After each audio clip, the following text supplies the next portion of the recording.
إن الحمد لله ہر طرح کی تعریف اللہ تعالیٰ کے لیے ہے. ونستغفره ہم اسی کی حمد بیان کرتے ہیں، اسی سے مغفرت طلب کرتے ہیں. ومن سيئات أعمالنا ہم اللہ رب العالمین سے اپنے اعمال کی برائیوں سے مغفرت مانگتے ہیں. فلا هادي له جسے وہ ہدایت دے دے اسے کوئی گمراہ کرنے والا نہیں، اور جسے وہ گمراہ کر دے اسے کوئی ہدایت دینے والا نہیں. أشهد أن اور میں گواہی دیتا ہوں کہ اللہ کے علاوہ کوئی معبود نہیں، وہ اکیلا ہے. اور میں گواہی دیتا ہوں کہ محمد اللہ کے بندہ و رسول ہیں. تموتن إلا وأنتم اور تم اسلام کی حالت میں مرو، ہم اس کی دعا کرتے ہیں. من نفس واحدة اے لوگو، اللہ کا تقوی اختیار کرو جس نے تمہیں ایک نفس سے پیدا کیا. كثيرا ونساء واتقوا الله الذي تساءلون اور تم اللہ کا تقوی اختیار کرو الله كان عليكم رقيبا اس لیے کہ تم يا أيها الذين آمنوا آپس میں ایک دوسرے کے سلسلے میں پوچھے جاؤ گے.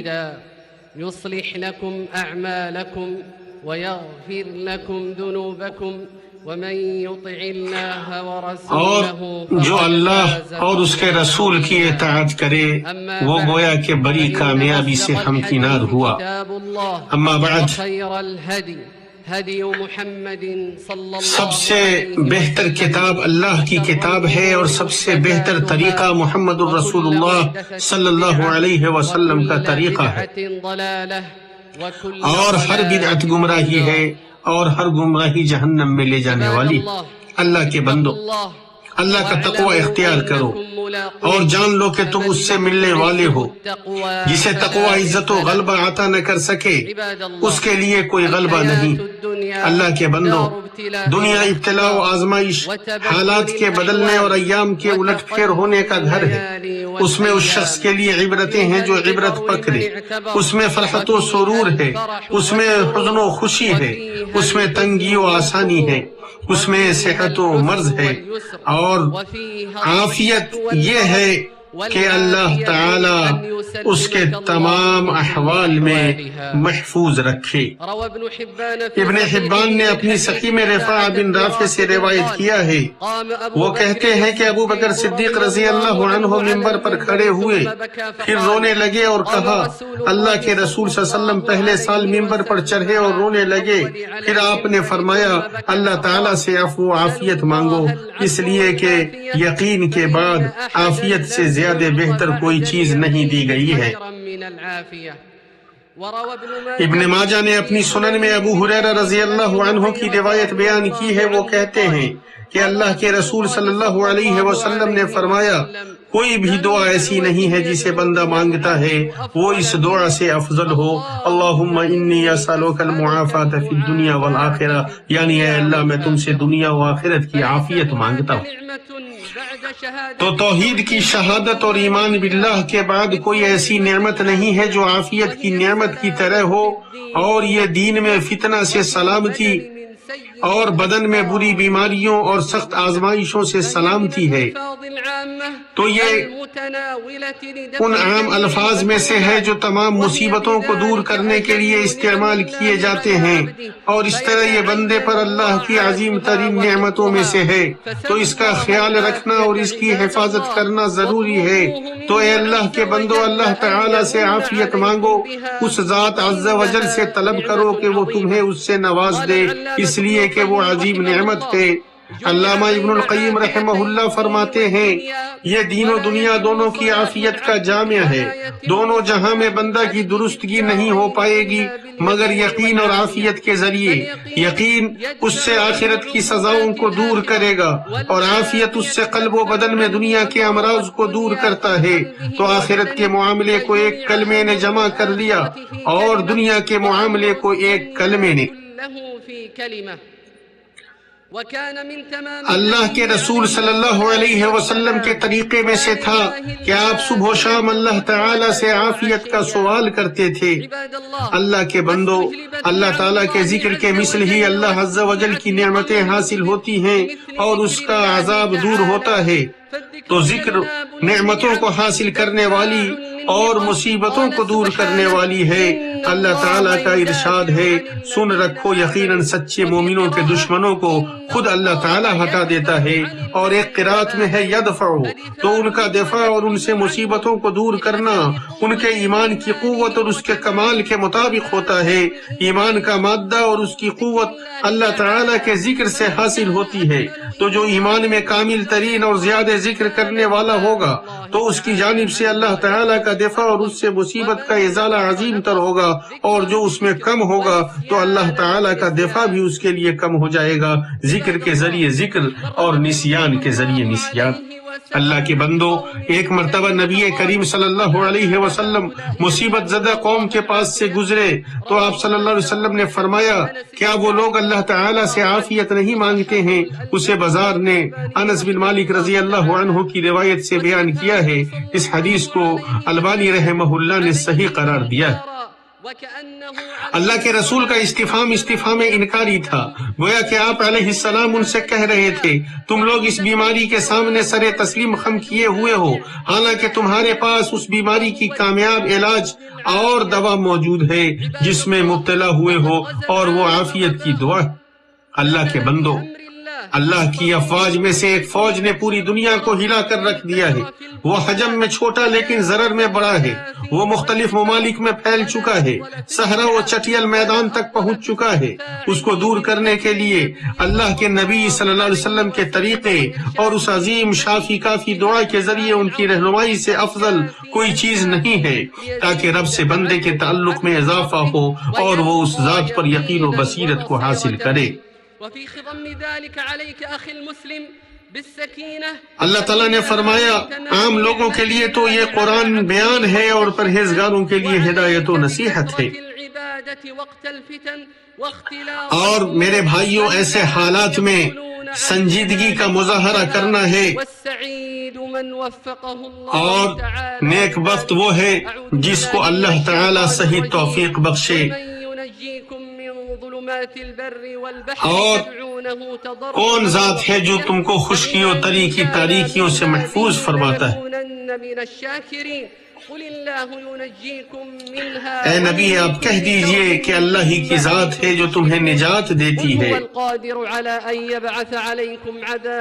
اور وہ اس بات پر قادر ہے کہ تم پر کوئی بھی عذاب بھیجے۔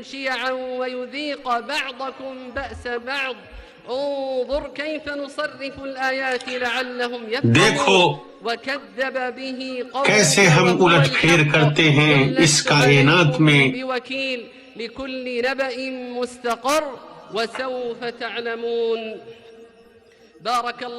اللہ تعالیٰ ہمیں اور آپ کو قرآن عظیم میں برکت عطا فرمائے، ہمیں اور آپ کو اس میں موجود آیتوں اور ذکر حکیم سے فائدہ پہنچائے، ہمیں سید المرسلین کے طریقے سے فائدہ پہنچائے۔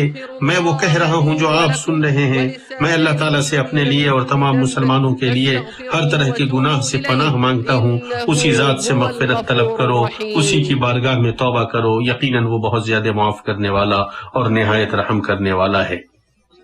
ہر طرح کی تعریف اللہ تعالیٰ کے لیے ہے، جو پیدا کرنے والا اور دوبارہ اٹھانے والا ہے، جو چاہے وہ کرنے والا ہے، اور قوت اور نعمت والا ہے، ضرر اور مصیبتوں کو دور کرنے والا ہے۔ اس کا خیر ہماری طرف نازل ہونے والا ہے، ہمارا شر اس کی طرف جانے والا ہے۔ اے ہمارے رب، تیری ذات پاک ہے، ہم نے تیری کما حقہ عبادت نہیں کی، ہم نے تیری کما حقہ قدر نہیں کی۔ میں گواہی دیتا ہوں کہ اللہ کے علاوہ کوئی معبود نہیں، وہ اکیلا ہے اور اس کا کوئی شریک نہیں۔ میں گواہی دیتا ہوں کہ محمد اللہ کے بندہ و رسول ہیں۔ اللہ تعالیٰ کا درود و سلام نازل ہو ان پر، ان کی آل و اولاد پر، اور ان کے صحابہ کرام پر، اور ان پر جو ان کو اپنا ولی بنائیں۔ اما بعد، اللہ تعالیٰ کا کما حقہ تقوی اختیار کرو، خاموشی و تنہائی میں اس کا خوف کھاؤ۔ مسلمان اللہ تعالیٰ پر ایمان کے مطالبے میں سے یہ ہے کہ مومن اس بات کا اعتقاد رکھے کہ اللہ تعالیٰ ہی اس کائنات کا خالق ہے، وہ اس کا مدبر ہے، جو چاہتا ہے پیدا کرتا ہے اور اختیار فرماتا ہے، اس کی ذات پاک ہے، وہ عظیم معبود ہے۔ پاک ہے وہ ذات جو عظیم ہے۔ اللہ کے بندوں، قرآن حکیم حکمتیں اور اسرار ہے، بندوں کے لیے مصالح ہے۔ اس میں مولا سبحانہ نے رہنمائی کی ہے کہ بندہ پر ضروری ہے کہ وہ اس بات کو جانے کہ کبھی کبھی ناپسندیدہ چیز بھی پسندیدہ چیز کو لاتی ہے، اور کبھی محبوب چیز بھی ناپسندیدہ چیز کو لاتی ہے۔ معاملات کے عواقب کو نہ جاننے کی وجہ سے کوئی انسان اس بات سے مامون نہیں ہو سکتا کہ مسرت کی جانب سے مضرت اس تک نہ پہنچے، اور کوئی شخص اس بات سے بھی نا امید نہیں ہو سکتا کہ مسرت کی جانب سے مسرت اس تک نہ پہنچے، اس لیے کہ عواقب میں سے اللہ تعالیٰ ان چیزوں کو جانتا ہے جنہیں بندہ نہیں جانتا۔ اسی طرح بعض لوگ اختیارات کی قسموں میں اپنے رب سے سوء ظن کے ذریعے راحت محسوس کرتے ہیں، اور اپنے دل کو ایسی تقریروں اور تدبیروں سے خالی کر لیتے ہیں جو اسے ایک مصیبت میں تو اوپر اٹھاتی ہیں اور دوسری مصیبت میں نیچے پہنچا دیتی ہیں۔ اس کے باوجود جو چیز مقدر ہو چکی ہے اس سے وہ نہیں نکل پاتا ہے۔ تو اگر انسان اللہ کے اختیار سے راضی ہو جائے، اللہ کے سامنے خود سپردگی اختیار کر لے، تقدیر کے سامنے اپنے نفس کو ویسے ہی رکھ دے جس طرح میت کو رکھ دیا جاتا ہے، کیونکہ درندے مردے کو نہیں کھاتے، تو ایسی صورت میں تقدیر اس کو ایسی حالت میں ملے جب وہ محمود و مشکور ہو، اس میں اس پر شفقت و نرمی کی جائے، گرچہ خود اس نے اسے اپنے نفس کے لیے اختیار کیا ہو۔ فلو رضي باختيار الله له أصابه القدر حينئذ وهو محمود مشكور ملطوف به مع اختياره۔ اور اگر بندہ ایسا کرتا ہے کہ تقدیر پر مکمل بھروسہ کر کے اس کے سامنے خود سپردگی اختیار کر لیتا ہے، تو جو جس حالت میں اسے تقدیر ملے گی اس حالت میں وہ محمود و مشکور ہوگا، اور اس پر شفقت و نرمی کی جائے گی، خواہ اس نے اس چیز کو اپنے نفس کے لیے خود اختیار کیا ہو۔ فلا أنفع له من الاستسلام وإلقاء نفسه بين يدي القدر طريحا كالميتة۔ مومن بندے کی پہچان یہ ہے کہ جب اسے مصیبت پہنچتی ہے تو صبر کرتا ہے، اور خوشی پہنچتی ہے تو شکر کرتا ہے، اور دونوں صورت میں اس کے لیے بہتر ہوتا ہے۔ مؤمن وغير مؤمن فأما المؤمن لیکن جہاں تک غیر مومن کی بات ہے تو وہ اس کے علاوہ صورتحال میں جیتا ہے، وہ مصیبت اور خوشی دونوں صورتوں میں صحیح طریقے کو اختیار نہیں کرتا، اور وہ اس کے لیے نقصان دہ ہوتا ہے۔ مسلمانوں، اسلام نے بچاؤ اختیار کرنے پر ابھارا ہے، ایسے احکام مشروع فرمائے ہیں جو بدنوں، جگہوں، کھانوں اور برتنوں میں حفاظت کی ضامن ہیں۔ تو وضو، غسل اور مسجد کو صاف کرنے، راستے سے گندگی کو دور کرنے کا حکم دیا ہے، پاکیزہ چیزوں کا حکم دیا ہے، اور خبائث کو حرام قرار دیا ہے۔ یہ سب کچھ آپ کے نفس کی حفاظت اور آپ کے سماج کی حفاظت کے لیے ہے۔ تو اپنے رب پر توکل کر کے اور شرعی اسباب اور ہر نفع بخش چیز کو اختیار کر کے اپنے نفس، اہل اور سماج کی حفاظت کرو، تمہیں ایمان میں صحت اور اطمینان میں عافیت ملے گی۔ مسلمانوں، آپ کی صحت و سلامتی کو یقینی بنانے کے لیے سربراہان مملکت وفقہم اللہ نے اس ملک میں ایسے اقدامات و احتیاطات اختیار کیے ہیں جو سائنسی بنیادوں پر قائم ہونے سے قبل شرعی بنیادوں پر قائم ہیں۔ اس سلسلے میں انہوں نے ہر قیمتی و عمدہ چیزوں کو خرچ کیا ہے۔ ہمارے اوپر ضروری ہے کہ اپنی حفاظت کے لیے ہدایات اور نصائح پر عمل کر کے ان کے معاون بنیں، اور ان چیزوں سے دور رہیں جنہیں افواہ پھیلانے والے پھیلا رہے ہیں۔ ان کے افواہوں کو چھوڑ کر اور ان کی خبروں کو اپنے مابین نقل نہ کر کے ایسا کریں۔ مریض بھائی، اللہ کے رسول صلی اللہ علیہ وسلم نے فرمایا، جس کے ساتھ اللہ خیر کا ارادہ فرماتا ہے تو اسے اس میں سے لاحق ہوتا ہے۔ اسے بخاری نے روایت کیا۔ آپ کے لیے بڑی خوشخبری ہے، تمہیں جو مصیبت لاحق ہوئی ہے اس میں تمہارے لیے تعزیت ہے، تو صبر کرو اور ثواب کی امید رکھو، اور اپنے خالق اور اپنے معاملات کی تدبیر کرنے والے پر بھروسہ رکھو۔ شفا کے اسباب اختیار کرو، نا امید نہ ہو گرچہ مصیبت تم پر لمبی ہی کیوں نہ ہو، اس لیے کہ بشارتیں مصیبتوں کے بیچ سے ہی نکلتی ہیں۔ اللہ کے بندو، تم اپنے عاجز و کمزور اور مسکین بھائیوں کی ضرورتوں کا پتہ لگاؤ، اس لیے کہ ان کا کرب زیادہ عظیم و شدید ہے، تو تم اس سخت گھڑی میں ان کے ساتھ نیکی و حسن سلوک کرنے کو نہ بھولو۔ امید ہے کہ اللہ تعالیٰ اپنے خوف کو امن سے بدل دے، اپنے غضب کو رضا، مغفرت اور رحمت سے بدل دے، اور رحم کرنے والوں پر رحمان رحم کرتا ہے۔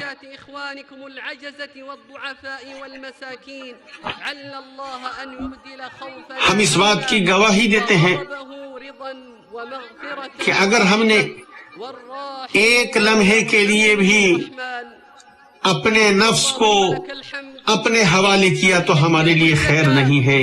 اے رب العالمین، ہم ہر حال میں اپنے آپ کو تیرے حوالے کیے ہوئے۔ اے اللہ، ہم تجھ سے ایسی رحمت کی امید کرتے ہیں جس رحمت کو عطا کر کے تو ہمیں بقیہ تمام رحمتوں سے بے نیاز کر دے۔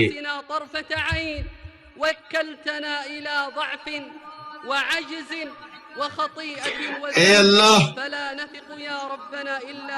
ہمیں ہر طرح کی مصیبتوں سے محفوظ فرما دے۔ اے ذی الجلال والاکرام، اے اللہ، ہم تیرے مقدس گھر کے جوار میں ہیں، جس کا شوق طواف کرنے والے اور رکوع و سجود کرنے والے کرتے ہیں۔ اے اللہ، یہ مصیبت تیرے حکم سے ہی ختم ہوگی۔ اے اللہ، تو اس مصیبت کو ختم فرما دے۔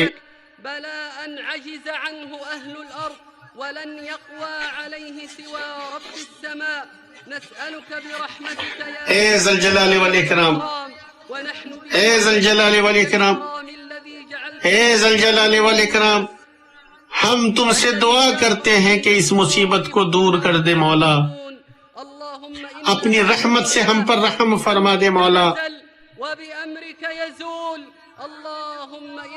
اے اللہ، ہمارے اوپر رحم کر، اس لیے کہ تو ہی ہم پر رحم کرنے والا ہے۔ ہمارے لیے صحیح تدبیر اختیار فرما دے، اس لیے کہ تیری تدبیر سے بہتر کوئی تدبیر نہیں۔ اے بہتر وہ شخص، وہ ذات، اے بہتر ذات جس سے امید لگائی جاتی ہے۔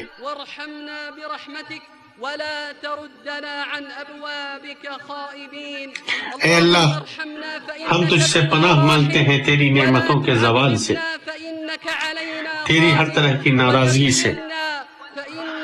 اے اللہ، مہنگائی، وبا، ربا، زنا، زلزلے اور برے فتنوں میں سے جو ظاہر ہو گئے ہیں اور جو پوشیدہ ہیں، ان تمام سے اس خاص طور سے اس ملک کو محفوظ فرما، اور عام طریقے سے تمام مسلمانوں کے ممالک کو اور پوری انسانیت کو۔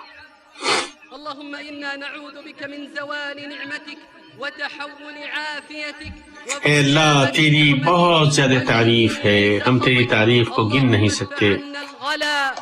اللہ اکبر، اللہ اکبر، اللہ اکبر۔